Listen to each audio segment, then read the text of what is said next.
میں علماء کرام سے بھی کہوں گا کہ آپ اپنی عوام کی حق تلفی نہ کریں۔ آج آپ نے ان کو 11 بجے دن کا وقت دیا ہے اور مغرب کی نماز 4:45 بجے ہوئی ہے، جب سے یہ غریب قوم اب تک بیٹھے ہوئی ہے۔ اس میں بہت سے لوگ شوگر پیشنٹ ہوں گے، بہت سے بوڑھے ہوں گے، بہت سو کو دور تک جانا ہوگا، بہت سو کو تقاضا ہوگا بشری طبیعت کا۔ اگر قوم سن رہی ہے تو ہم سنانے والوں کو بھی تھوڑا محتاط ہونا چاہیے۔ اس لیے جلسہ بہت منظم کرنا چاہیے۔ جب میں حاضر ہوا صدر محترم صاحب کا خطاب ہو رہا تھا، میں نے سمجھا ٹھیک ہے۔ اس کے بعد دیکھا تجاویز شروع ہو گئی، اس کے بعد خطبہ استقبالیہ ہوا۔ اس لیے میں نے سوچا کہ جب سب آگے پیچھے ہو رہا ہے تو تشکر کلمات بھی ادا کر دیے جائیں۔ پھر اس میں بھی آپ نے دیکھا کہ جو میرا خیال تھا وہ صحیح نکلا کہ وہ تشکر کے کلمات کو بھی حاشیے کی ضرورت ہے۔ پھر میں نے خود ہی کہا کہ آپ کر لو۔ میں اپنے ان علماء سے کہوں گا، آپ جمعیت علماء سے وابستہ ہیں تو جمعیت علماء کا کام اس کی تنظیم کے مزاج کے مطابق کیجیے۔ آپ دستور پڑھیے، ہم نے آپ کو عملی جدوجہد اور تعمیر و ترقی کے پروگرام کی کاپیاں دیا ہے۔ جو آپ نہیں جانتے، میں الحمدللہ جماعت کے خدام کا رات کو 1 بجے تک فون اٹھاتا ہوں۔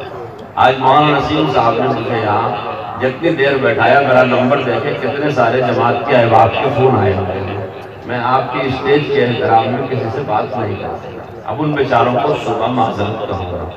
تو آپ یہ سمجھیں، خاص طور سے ہمارے علماء کرام کہ سب سے قیمتی قوم کا وقت ہوتا ہے۔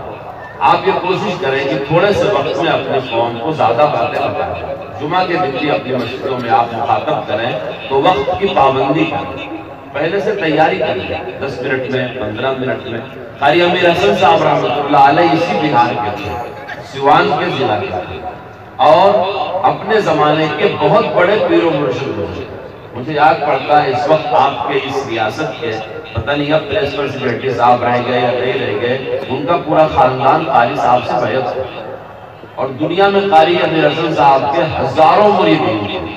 ایک انجینئر صاحب حرم میں کام کرتے تھے، انہوں نے کہا میری خواہش ہے، ہندوستان سے اتنے بڑے بزرگ آتے ہیں اور میں نہ مسافہ کر پاتا، میں بیعت ہونا چاہتا ہوں۔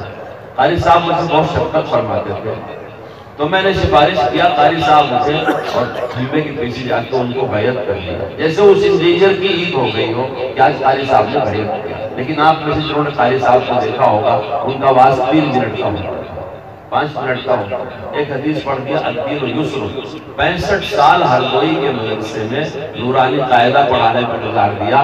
حالانکہ شیخ کے خاص لوگوں میں تھے، حضرت رائے پوری سے بیعت تھے، شیخ سے اجازت یافتہ تھے، اور اپنے زمانے کے جید عالم تھے، بخاری بھی پڑھا سکتے تھے، لیکن نورانی قاعدہ اور ناظرہ پر اور رسول اللہ کی سنتوں کو گزارا کر دیا۔